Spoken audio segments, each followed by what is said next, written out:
Bill, your book is fantastic because in an age of conflict, and we have to thrive in a way. We have to get out of this straitjacket of radicalism and populism.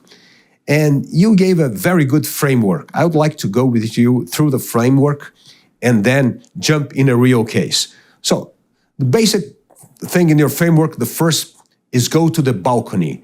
Explain to people why going to the balcony and having a broader perspective is vital to transform a destructive conflict into a constructive conflict. Because the most difficult adversary that we face in any conflict is not on the other side of the table. It's the person right here on this side of the table. Felipe, it's the person I look at in the mirror every morning. That's my biggest opponent, because human beings were reaction machines. And when we react, we often act in ways that go exactly contrary to our own intention, to our own interests.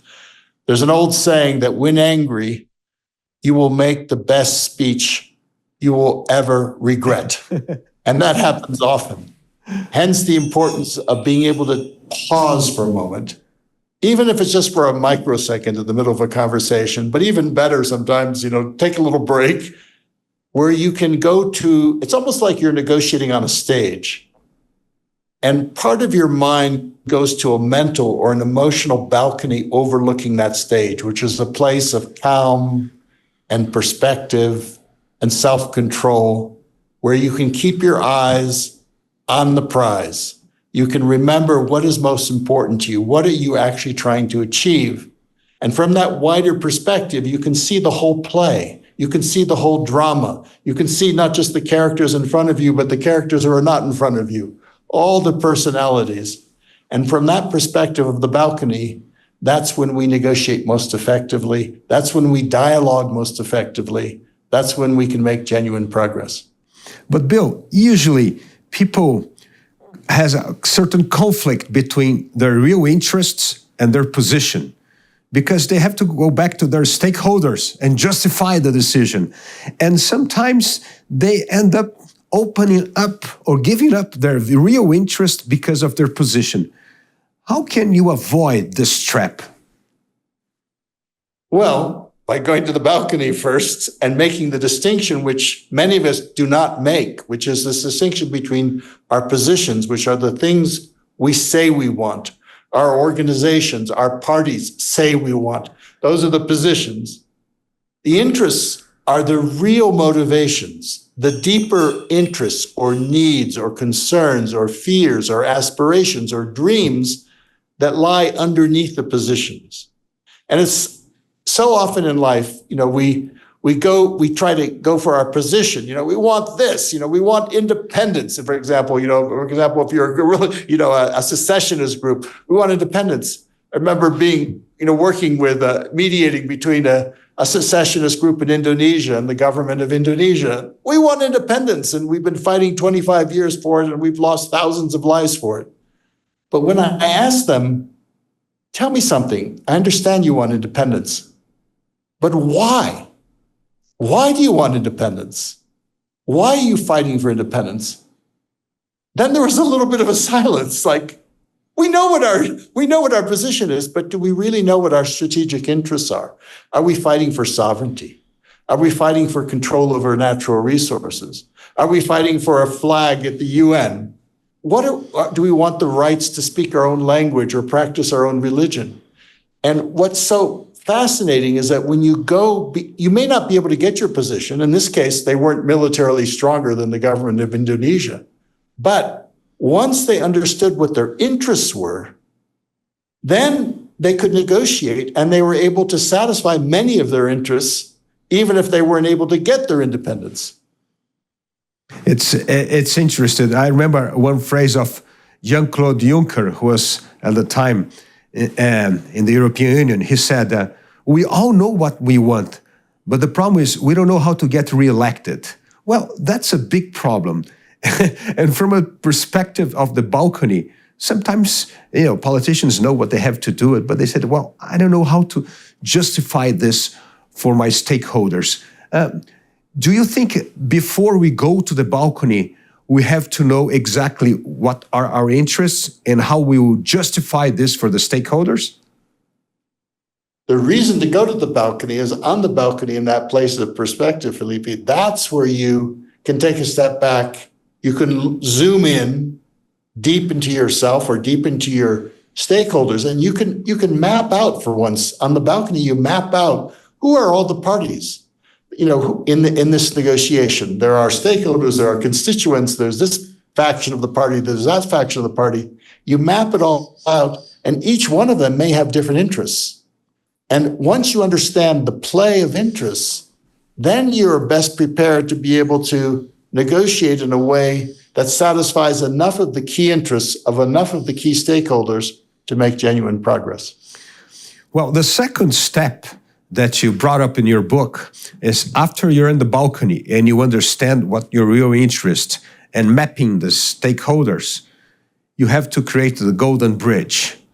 This is the most difficult part, which means how can I put myself in the shoes of the other side and try to find the minimum common denominator in order to establish this golden bridge. Tell us a little bit, how can we build golden bridges? Well, it's almost as if in a negotiation, in any conflict, we're right over here. Our position's right here. The other side's position is right over here. In any conflict, we're over here, our position is here. Their position is over there. And there's a big gap between the two, like a chasm. And the question is, how do we bridge that gap?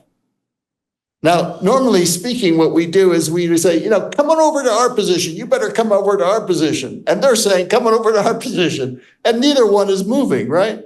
So the question is, for a moment, what you need to do to build that bridge is knowing what your interests are. You have to leave for a moment where your position is, put your mind in their shoes where their position is, understand them, understand their interests, and then use that understanding to persuade them to come over to your side. In other words, you need to build a bridge for them from where they are to where you are so that they move in the direction you want them to move. There's an old French negotiator who once defined negotiation as the art of letting the other side have your way. Letting the other side have your way. In other words, you need to make it as easy as possible for the other side to move in the direction you want them to move. Because usually in conflict, our actions make it harder for them. And we think our job is to make it harder for them. But actually, our job, paradoxically, is the opposite. It's to make it easier for them to make the decisions we want them to make. It's to build them a golden bridge, which is a phrase that comes from Sun Tzu, from The Art of War. How do you build the other side, in this case, the enemy, how do you build them a golden bridge to retreat across? How do you make it, I see it more positively, is how do you build them a golden bridge to advance across to a solution that meets their core interests and, of course, satisfies yours? And one of the best exercises as a thought experiment that I like to use is you begin by writing the other side's victory speech. In other words, imagine that the other side, just as a thought experiment, the other side agrees with you. They say yes, they will do what you want them to do. They will adopt your position. They will, it's miraculous, but they say yes. Now, they have to go in front of their constituents, their stakeholders, and explain to them why they've decided to make an agreement with you. See if you could write that as a victory speech. What would be the 3 key points they could announce to their constituents about why this agreement is good for them? Write that victory speech and then see your job as helping them deliver that victory speech. How can you help them deliver that victory speech in which they agree to what you want them to agree? That's a very tough one. But, let's get today we have a situation that we have a very big crisis, a big conflict in the world order. Let's say that big victory speech of Donald Trump would be, well, I restored justice in trade with America. I brought peace to the world. I end up the conflict in Ukraine. And then the victory speech, let's say, from Europe is, we kept our independence. We became stronger. And we were able to make Europe grow again as an economy. So you have two victory speeches. Who are the people who will build this golden bridge? Society? Well, politicians? I think it's a combination, actually. It's going to be far-sighted, good negotiator leaders on both sides. And it's going to take societal leaders, whether leading business leaders, leading civil leaders of some kind, because it's a conflict not just between two nations or between two political entities, but also between, it affects deeply the societies. It affects, for example, the commerce and the business between Europe and the United States in this case. But I think what you can see is that you just, for example, you just gave those victory speeches for Trump and for the European leadership. And you can see that when you write those victory speeches, even though right now it seems very difficult for the United States and Europe to come together, but once you write those victory speeches, you can see, well, yeah, there could be ways in which Trump could give his victory speech. He's very good at declaring victory, as you've noticed. And he can frame things. And at the same time, Europeans can deliver their victory speech of we've, established our independence.